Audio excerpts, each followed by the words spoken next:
मेरे 3 सहयोगी इस वक्त जुड़ गए हैं तमाम जानकारी के साथ। मौसमी सिंह जुड़ गई हैं, मेरे सहयोगी जितेंद्र बहादुर सिंह हैं, वहीं हिमांशु मिश्रा हमारे साथ जुड़ गए हैं। सबसे पहले हिमांशु, आपका रुख करते हुए, जो विपक्ष आरोप लगा रहा है कि राजनाथ सिंह का फोन गया ही नहीं खड़गे साहब को, और राजनाथ सिंह ये कह रहे हैं मैंने 3 बार फोन किया, सच क्या है? हिमांशु को शायद मेरी आवाज नहीं। राजनाथ सिंह अगर कह रहे हैं कि 3 बार बात की गई है। ठीक है, बोलिए हिमांशु। हेलो, हाँ बोलिए। नेहा जी। नेहा, राजनाथ सिंह अगर ये बात कह रहे हैं कि 3 बार पिछले एक दिन में उनकी बात मल्लिकार्जुन खड़गे से हुई है, तो हुई होगी, क्योंकि केसी वेणुगोपाल भी अगर राजनाथ सिंह के कमरे में गए जहां एनडीए के तमाम बड़े नेता थे, गृह मंत्री अमित शाह, जेपी नड्डा, पीयूष गोयल मौजूद थे, तो वहां उनको बुलाया गया था और उसके बाद ही केसी वेणुगोपाल वहां पहुंचे, टीआर बालू वहां पे पहुंचे थे। तो ये माना जा सकता है कि सरकार की तरफ से कोशिश की गई कि स्पीकर के पद पर जो है सहमति बने, लेकिन विपक्ष ये चाहता था कि श्योरिटी दे दी जाए कि जो डिप्टी स्पीकर का पद है वो जो है वो विपक्ष को दिया जाएगा। लेकिन सरकार की तरफ से ये कहा गया है कि इस तरीके से जो है बार्गेन नहीं किया जा सकता है, शर्त के साथ समर्थन नहीं दिया जाता है।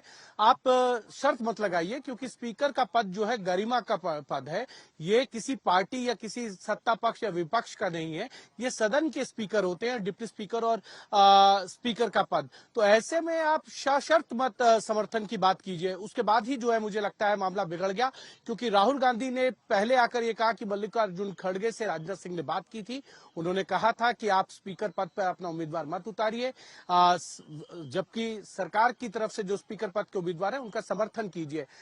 तब मल्लिकार्जुन खड़गे ने यह कहा कि नहीं, हम समर्थन देंगे यदि उप सभापति यानी डिप्टी स्पीकर का पद जो है वो दिया जाएगा।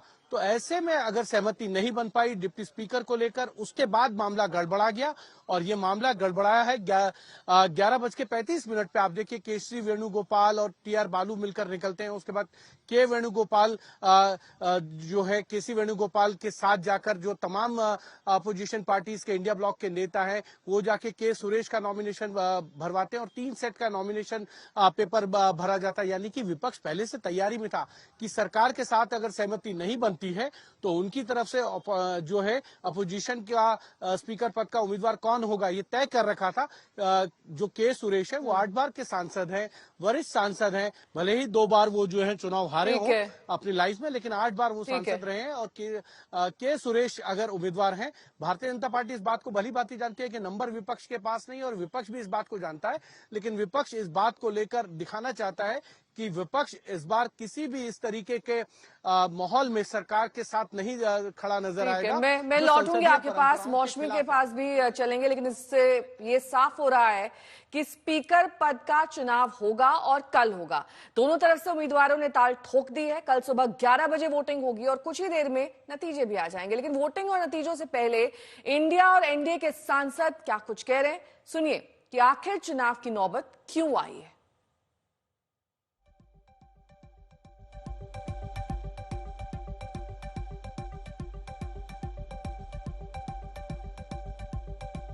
पद है वो पूरे सदन के लिए होता है।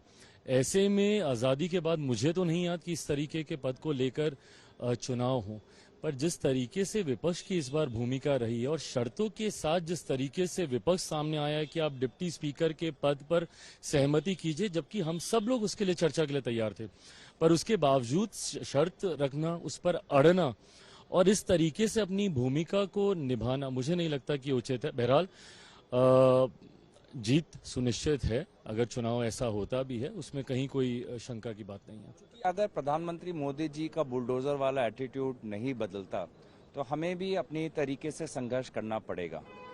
प्रधानमंत्री कहते एक चीज है, करते कुछ और।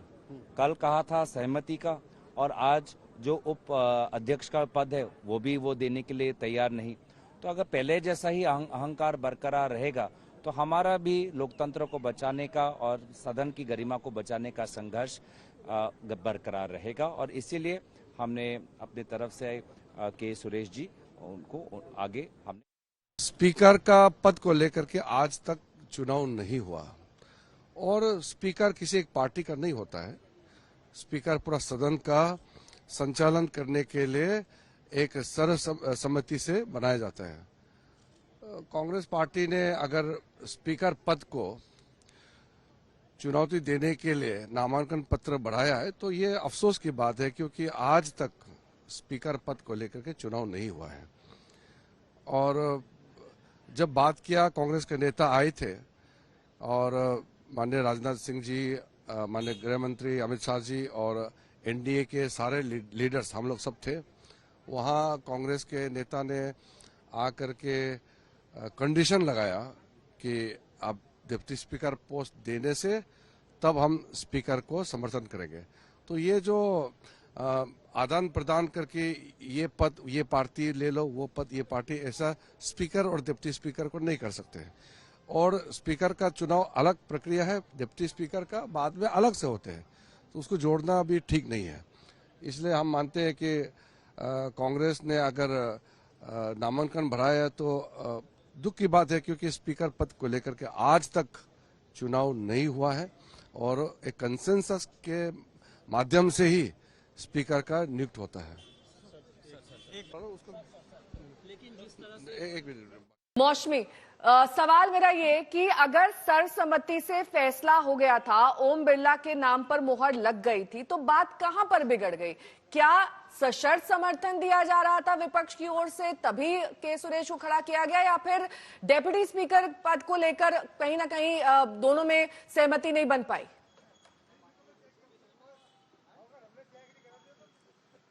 देखिए नेहा, ये अहम की लड़ाई है। बात नाक और साख की है। बात ये बताने की है कि 17वीं लोकसभा में सरकार ने जो किया वो विपक्ष अब बर्दाश्त नहीं करेगा। उसको लगता है कि सरकार लगातार बिलों को बुलडोज करती आई, अपनी मनमानी को बुलडोज करती आई। प्रोटेम स्पीकर को लेके भी पिछली बार बात अड़ गई थी। भर्तरी मेहताब को सरकार ने चुन लिया था और के सुरेश जो सबसे सीनियर मेंबर हैं, 8 टर्म के वो सांसद हैं लोकसभा में, उनको दरकिनार कर दिया था, तो उसमें भी बात अड़ गई थी। तो एक तरीके से ये बताने की कोशिश है कि प्रधानमंत्री सम्मति की बात करते हैं, सर्वसम्मति से आगे चलने की बात करते हैं, लोकतंत्र की बात करते हैं, पर ये संविधान की किताब की अनदेखी करते हैं। और उस तरीके से एक तरीके से ये पहली लड़ाई आप मान लीजिए नई लोकसभा में हो रही है, जहां पे विपक्ष बता रहा है कि आपकी हर एक मनमानी बुलडोजर की तरह नहीं चलेगी विपक्ष पे। इस बार हल्ला भी ज्यादा होगा, हंगामा भी ज्यादा होगा। दरअसल हुआ ये कि स्पीकर को लेके जब सरकार नाम सामने लाई और अगर ओम बिरला चुन लिए जाते हैं, क्योंकि बहुमत सरकार के पास है, तो वो दूसरे ऐसे स्पीकर होंगे बलराम झाकर के अलावा। ऐसे तो 4 लोग ऐसे हैं जो दोबारा स्पीकर बने हैं, पर वो दूसरे ऐसे स्पीकर होंगे अपना कार्यकाल अगर वो कंप्लीट करते हैं बलराम झाकर के अलावा, जो कि लगातार 2 बार स्पीकर रहेंगे। तो वो अपने आप में एक बड़ा मील का पत्थर ओम बिरला और बीजेपी के लिए होगा। लेकिन इसमें अड़ंगा कांग्रेस ने डाल दिया। शायद इंडिया ब्लॉक से अभी बातचीत चल रही है, टीएमसी को शायद इसके बारे में जानकारी नहीं थी। ठीक है, लेकिन एक सहमति। मैं मौसमी में लौटूंगी आपके पास। जितेंद्र भी हमारे साथ बने हुए हैं, देश दीपक वर्मा जी हमारे साथ जुड़ गए हैं, पूर्व सेक्रेटरी जनरल राज्यसभा। देश दीपक जी, सबसे पहले तो प्रक्रिया आपसे जानना चाहेंगे कि स्पीकर को चुनने की और डेप्यूटी स्पीकर को चुनने की प्रक्रिया संसद में क्या होती है? क्या इतिहास में पहली बार ऐसा हो रहा है या फिर पहले भी ऐसा हो चुका है, और कब हुआ है अगर हुआ है तो? देखिए, स्पीकर और डिप्टी स्पीकर के चुनाव की व्यवस्था कॉन्स्टिट्यूशन के आर्टिकल 93 में की गई है, और ये जो चयन है वो सिंपल मेजॉरिटी के बेसिस पे होता है। और सामान्य चुनावों से अंतर ये है कि एक रिजोल्यूशन पेश होता है। जो अभी नामांकन किया गया है वो एक रिजोल्यूशन के तौर पे पार्लियामेंट में, लोकसभा में पेश होगा, और मेंबर्स उसके पक्ष में या विपक्ष में वोट देंगे, जिसके आधार पे स्पीकर का चयन होगा। तो व्यवस्था ये रही है। जहां तक कानूनी व्यवस्था के अलावा जो परंपरा की बात है, तो परंपरा ये रही है कि स्पीकर के चुनाव में आज तक चुनाव नहीं हुआ है और सामान्यतया दोनों पक्ष सहमत हो जाते हैं। पर उसके साथ साथ परंपरा ये भी रही है कि 10वीं लोकसभा तक जो स्पीकर और डिप्टी स्पीकर दोनों ही एक ही रूलिंग पार्टी के हुआ करते थे। बट उसके बाद एक सहमति के तौर पे ये तय हो गया था कि एक लोकसभा का स्पीकर रूलिंग पार्टी का और डिप्टी स्पीकर वो अपोजिशन पार्टी का होगा, ये रहा है। अब ये संवाद की बात है दोनों दलों के बीच में, बट इस समय जो स्थिति है वो यही है कि कल 26 जून को ये मोशन जो दोनों पक्षों ने रखा है वो एज ए मोशन लोकसभा में प्रस्तुत होगा और उस पर वोटिंग होगी। ये व्यवस्था है।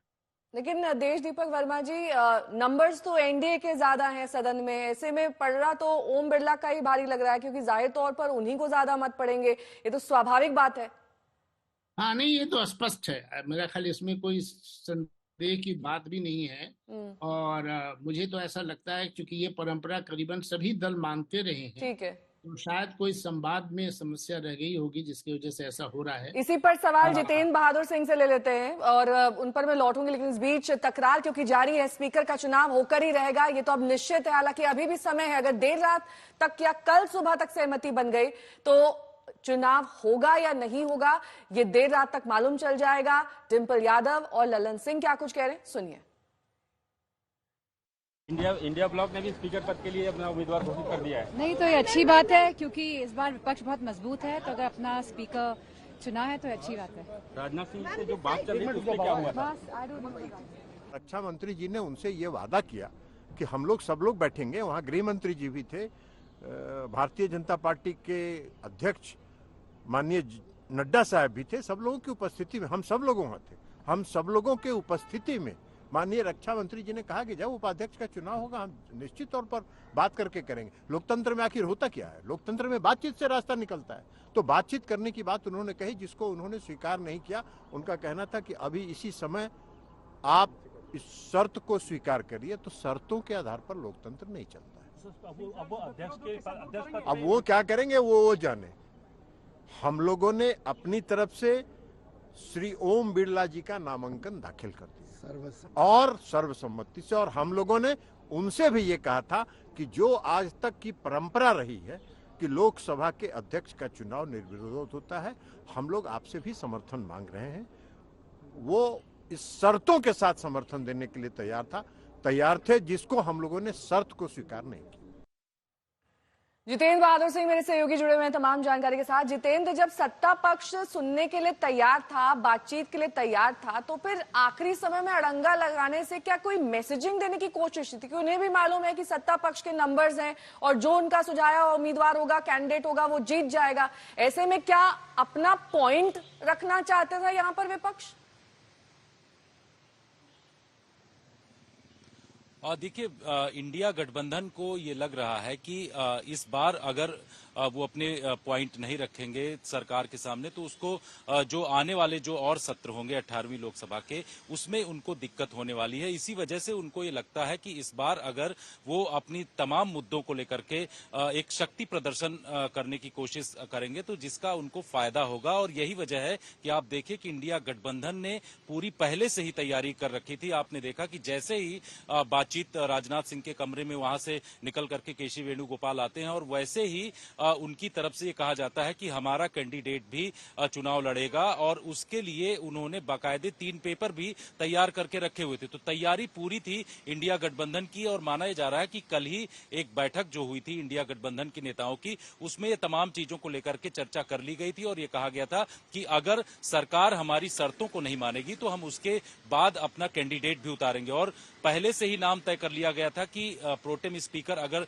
सरकार की तरफ से के सुरेश को नहीं बनाया गया है तो यही कैंडिडेट लोकसभा स्पीकर के पद के लिए जो है वो इंडिया गठबंधन की तरफ से होंगे, और ये तमाम चीजें तय हो गई थी, और वही चीज आप सामने दिखाई। ठीक है, देश दीपक वर्मा जी हमारे साथ जुड़े हुए हैं। देश दीपक जी, आप कह रहे हैं कि पहली बार ऐसा हो रहा है, जबकि कुछ फैक्ट्स ऐसे कहते हैं कि 1952 में भी लोकसभा अध्यक्ष के लिए चुनाव हुआ था, 1976 में भी ऐसा हुआ था।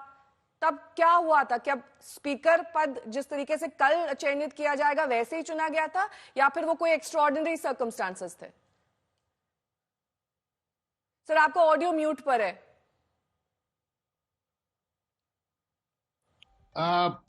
मुझे 1976 का वो उदाहरण देखना पड़ेगा, बट मेरी जानकारी में अभी तक कभी भी लोकसभा के स्पीकर के पद पे चुनाव नहीं हुआ है, और चुनाव होने की और कोई प्रक्रिया ही नहीं है। ये चुनाव लोकसभा के अंदर ही उसके पटल पे ही होता है। और जैसा मैंने कहा, एक मोशन की तरह होता है। वो मोशन पुटअप किया जाएगा हाउस के सामने और हाउस उस पर वोट करेगी। अगर ज्यादा हाँ कहने वालों की संख्या या हाँ का मतदान देने वालों की संख्या ज्यादा होगी तो वो रिजोल्यूशन पास हो जाएगा। यही परंपरा है और यही नियम है। ठीक है सर, बने रहिए हमारे साथ। हमारे 3 संवाददाता भी हमारे साथ जुड़े हैं तमाम जानकारी के साथ। तो कल चुनाव होगा स्पीकर पद के लिए, ओम बिरला वर्सेस के सुरेश।